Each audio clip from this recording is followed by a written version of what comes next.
Hi hello namaste welcome to NSN speed news. బాసరలో సరస్వతి అమ్మవారి విగ్రహాన్ని స్వయంగా వ్యాసమార్చి ప్రతిష్ఠించాలని పురాణాలు చెబుతున్నాయి. మహాభారత యుద్ధంలో ప్రాణ నష్టాన్ని చూసి మనోవేదతో గోదావరి తీరానికి వచ్చి తపస్సు చేసినట్లు కాదా 3 పిడికిళ్ల ఇసుకను 3 చోట్ల కుప్పలుగా పోశారని, అవే సరస్వతి, లక్ష్మి, కాళికాదేవి ప్రతిమలుగా మారాయని ప్రతీతి. నిర్మల్ జిల్లాలోని పుణ్యక్షేత్రం చిన్నారుల అక్షరాభ్యాసాలకు నెలవు. చేనేత మన సంస్కృతి సాంప్రదాయాలను పరీక్షించే కళ అని మంత్రి నారా లోకేష్ అన్నారు. చేనేత రంగానికి పూర్వవైభవం తీసుకువస్తారని చెప్పారు. ఇప్పటికే పేద చేనేతలకు మగ్గాలు, ఇతర సామాగ్రి అందించామన్నారు. చేనేత వస్త్రాలకు దేశవ్యాప్తంగా బ్రాండింగ్ కల్పిస్తున్నామని తెలిపారు. నేతన్నలు చేసిన శాల్వాతోనే మోదీని సత్కరించామని, నా తల్లి, భార్య కూడా వస్త్రాలు ధరిస్తున్నారన్నారు. అందరికీ చేనేత దినోత్సవ శుభాకాంక్షలని ఆయన పేర్కొన్నారు. షేక్ హసీనా ప్రభుత్వాన్ని కూలదోసి భారత వ్యతిరేక భావాలున్న ఖలీదా జియాను గద్దెనెక్కించడానికి లండన్ కేంద్రంగా కుట్ర జరిగినట్లు బంగ్లా ఇంటెలిజెన్స్ ఆధారాలు సేకరించింది. జియా కుమారుడు తారిక్ రెహమాన్ ఇటీవల ఐఎస్ఐ వర్గాలతో సౌదీ అరేబియాలో భేటీ అయినట్టు సమాచారం. తదుపరి లండన్ కేంద్రంగా పక్కా వ్యూహం అమలు చేసినట్టు నిఘా వర్గాలు తేల్చాయి. ఏపీలో 5 ఏళ్ల వ్యవధిలో 35,54,193 గ్రామీణోపాధి హామీ జాబ్ రికార్డులను తొలగించినట్లు కేంద్ర సహాయ మంత్రి కమలేష్ పాస్వాన్ తెలిపారు. అదే సమయంలో దేశవ్యాప్తంగా 4.43 కోట్ల కార్డు తొలగించినట్టు పేర్కొన్నారు. కార్డుల తనిఖీలు రాష్ట్ర ప్రభుత్వాలు చేపడుతున్నాయన్నారు. డూప్లికేట్ కార్డులు, ఉపాధి హామీ పనిచేసేందుకు ఆసక్తి లేకపోవడం, గ్రామ పంచాయతీల నుంచి వెళ్లిపోవడం, మరణాలు వంటి కారణాలతో రద్దు చేసి ఉంటారని చెప్పారు. మేడిగడ్డ బ్యారేజ్ 7వ బ్లాక్లోని 3 పియర్లతో పాటు నీటి ప్రవాహం వెళ్లే మార్గంలో బీటలు వారినట్లు అధ్యయనంలో వెల్లడైంది. Central soil and material research station ఇచ్చిన స్పెసిఫికేషన్ల ఆధారంగా ఎరిజోన్ ల్యాబ్స్ కంపెనీ అధ్యయనం చేసింది. 20వ పియర్కు పెద్ద బీటలు, 18వ పియర్కు ఎగువన 9 నెర్రలు, 19వ పియర్ స్టాప్ లాక్ గ్రూవ్ వద్ద బీటలు ఉన్నట్లు గుర్తించింది. ఏపీలో నామినేటెడ్ పదవులపై సీఎం చంద్రబాబు కసరత్తు తుది దశకు చేరుకున్నట్టు తెలుస్తోంది. మరో వారం 10 రోజుల్లో ఈ పదవులను భర్తీ చేయనున్నట్టు సమాచారం. తొలి విడతగా కొన్ని పదవులు భర్తీ చేయనున్నారు. పోస్టులన్నీ ఒకేసారి భర్తీ చేయకుండా దశల వారీగా పూర్తి చేయనున్నారు. వీటిలో మిత్రపక్షాలు, జేఎస్పీ, బీజేపీకి 20% పోస్టులు కేటాయించనున్నట్టు తెలుస్తోంది. సామాజిక, ప్రాంతీయ సమీకరణల ప్రకారం వీటిని భర్తీ చేయనున్నారు. ఏపీలోనే తొలిసారిగా విశాఖలోని దామోదరం సంజీవ నేషనల్ లా యూనివర్సిటీ విద్యార్థులకు నెలలో ఒకరోజు నెలసరి సెలవును ప్రకటించింది.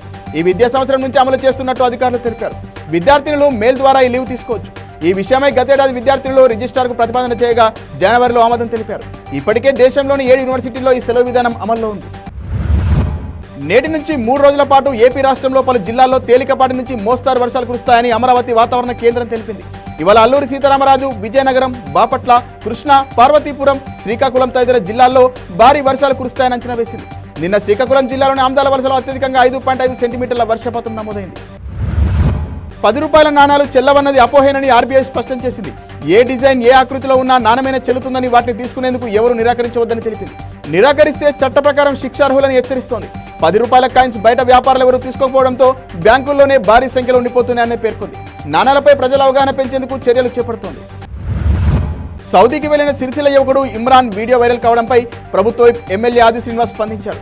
ఇమ్రాన్ను తిరిగి స్వదేశానికి రప్పించడానికి ప్రభుత్వం తరపున ఇండియన్ ఎంబసీ సౌదీ అరేబియాకు లేఖ రాసి అధికారులతో మాట్లాడారు. గల్ఫ్ కార్మికులు ఎవరు అధైర్యపడవద్దని, ప్రభుత్వం ఎల్లవేళలా అండగా ఉంటుందని భరోసా ఇచ్చారు.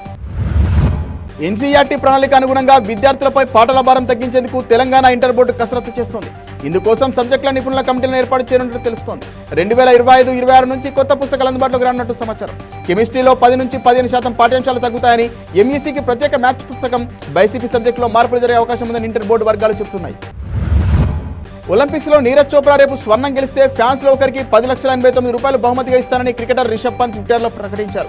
ఆ ట్వీట్ ను లైక్ చేసి అత్యధికంగా కామెంట్ చేసిన వారికి అది దక్కుతుందన్నారు. ఇక అత్యధికంగా కామెంట్ చేసిన వారిలో తొలి 10 మందికి ఫ్లైట్ టికెట్స్ ఇస్తారని పేర్కొన్నారు. భారత్తో పాటు దేశం బయట నుంచి కూడా నా సోదరునికి మద్దతు కూడగడతారని పంత్ పిలుపునిచ్చారు.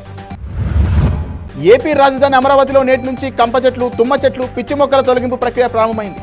వీటిని తొలగించేందుకు ఆంధ్రప్రదేశ్ రాజధాని ప్రాంత అభివృద్ధి ప్రాధికారిక సంస్థ 36.5 కోట్లతో టెండర్ను పిలవగా ఎన్సీసీఎల్ సంస్థ కాంట్రాక్ట్ దక్కించుకుంది. ఈ పనులను యుద్ధ ప్రాతిపదికన చేపడతామని, నెల రోజుల్లో 58,000 ఎకరాల్లో జంగిల్ క్లియరెన్స్ పూర్తి చేస్తామని మంత్రి నారాయణ తెలిపారు. తెలంగాణ రాష్ట్రంలో 6 జిల్లాలకు వాతావరణ శాఖ ఎల్లో అలర్ట్ జారీ చేసింది. ఆదిలాబాద్, కొమరం భీం, మంచిర్యాల, మహబూబాబాద్, వరంగల్, హనుమకొండ జిల్లాల్లో భారీ వర్షాలు కురిసే అవకాశం ఉన్నట్టు తెలిపింది. ఇక నిన్న ఖమ్మం, గుబ్బర్తిలో అత్యధికంగా 14.8 సెంటీమీటర్ల వర్షపాతం నమోదైంది. తల్లాడలో 11.8, రఘునాథపాలెంలో 10.7 సెంటీమీటర్ల వర్షం కురిసింది. ప్రభుత్వ పరంగా చేనేత రంగానికి అండగా నిలిచి నేతలకు భరోసా ఇస్తామని సీఎం చంద్రబాబు తెలిపారు. సమగ్ర చేనేత విధానం తీసుకొస్తామన్నారు. సబ్సిడీలు పునరుద్ధరించి చేనేత కుటుంబాలను, చేనేత రంగాన్ని నిలబెడతామని తెలిపారు. అద్భుతమైన నేతకలను ప్రపంచానికి అందించిన చేనేత కార్మికులు మన దేశ ప్రతిష్టను పెంచారు. ఈ రంగానికి పూర్వవైభవం తీసుకొస్తామని పేర్కొన్నారు. జాతీయ చేనేత దినోత్సవం సందర్భంగా నేతలకు శుభాకాంక్షలను ట్వీట్ చేశారు చంద్రబాబు.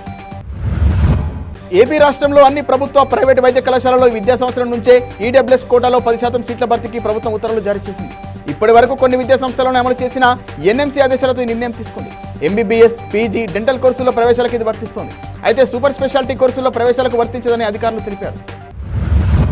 తెలంగాణ రాష్ట్రంలో 9,982 చెరువులు పూర్తి స్థాయిలో నీటితో నిండాయని రాష్ట్ర నీటిపారుదల శాఖ తెలిపింది. మొత్తం 34,716 చెరువులు ఉండగా 33,048 చెరువులు 50 నుంచి 70% నిండినట్లు పేర్కొంది. 6,165 చెరువులు 25 నుంచి 50%, 15,221 చెరువులు 25% లోపు నిండినట్లు వెల్లడించింది. కేజీబీవీ స్కూళ్లలో టీచింగ్ పోస్టుల భర్తీ పారదర్శకంగా నిర్వహించాలని ఏపీ విద్యాన్నతాధికారులను మంత్రి లోకేష్ ఆదేశించారు. 100% అకాడమిక్ ప్రతిభ ఆధారంగానే ఎంపిక చేయాలన్నారు. అధికారులతో ఉండవల్లిలోని తన నివాసంలో సమీక్ష నిర్వహించారు. ప్రతి తరగతికి కనీసం ఒక టీచర్ ఉండేలా సర్దుబాటు చేయాలని ఆయన సూచించారు. కేవలం పాఠ్యాంశాల్లోనే కాకుండా స్పోర్ట్స్, కల్చరల్ ఈవెంట్స్లోనూ విద్యార్థులను ప్రోత్సహించాలని అన్నారు. ఏపీలోని పురాతన దేవాలయాలను సంరక్షించాలని ఆ రాష్ట్ర సీఎం చంద్రబాబును తెలంగాణ బీజేపీ ఎమ్మెల్యే రాజాసింగ్ కోరారు. ఆలయ భూములను వివిధ మతాల వారు ఆక్రమించుకున్నారని, వారిపై చర్యలు తీసుకోవాలని లేఖలో పేర్కొన్నారు. ఇది హిందువులను మనోభావాలను దెబ్బతీస్తోందని, వెంటనే ఆలయాలకు వారి నుంచి విముక్తి కల్పించాలని విజ్ఞప్తి చేశారు. State bank of India chairman గా చెల్లా శ్రీనివాసులు శెట్టి నియామకానికి కేంద్ర కేబినెట్ నియామకాల కమిటీ ఆమోదం తెలిపింది. 3 సంవత్సరాల పాటు ఆయన పదవిలో కొనసాగనున్నారు. ఈ నెల 2 రిటైర్ కానున్న దినేష్ కుమార్ స్థానంలో ఆయన నియమితులయ్యారు. చెల్లా స్వస్థలం జోగులాంబ గద్వాల జిల్లా పెద్దపోతులపాడు గ్రామం.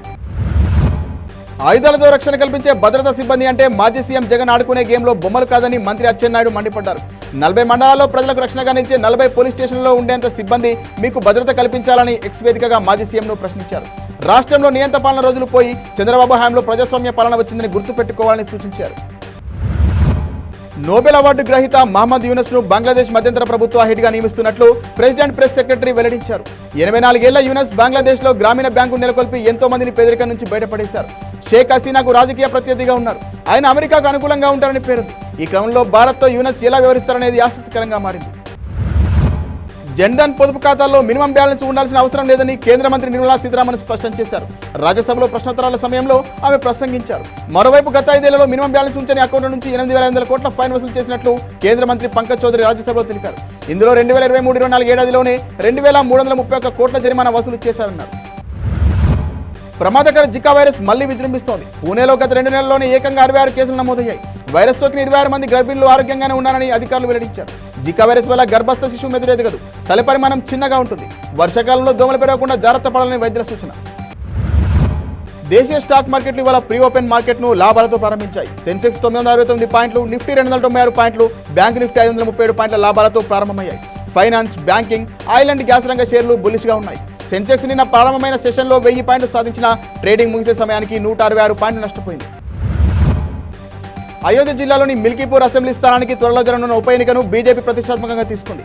అయోధ్య ఉన్న ఫైజాబాద్ లోక్సభ స్థానంలో ఓటమితో బీజేపీ తీవ్ర పరాభవాన్ని ఎదుర్కొంది. ఇక్కడ గెలిచిన ఎస్పీ అభ్యర్థి అవధేష్ ప్రసాద్ ఎమ్మెల్యే పదవికి రాజీనామా చేయడంతో ఉప ఎన్నిక అనివార్యమైంది. ఇక్కడ పార్టీ గెలుపు కోసం సీఎం యోగి స్థానిక నేతలతో సమావేశమయ్యారు.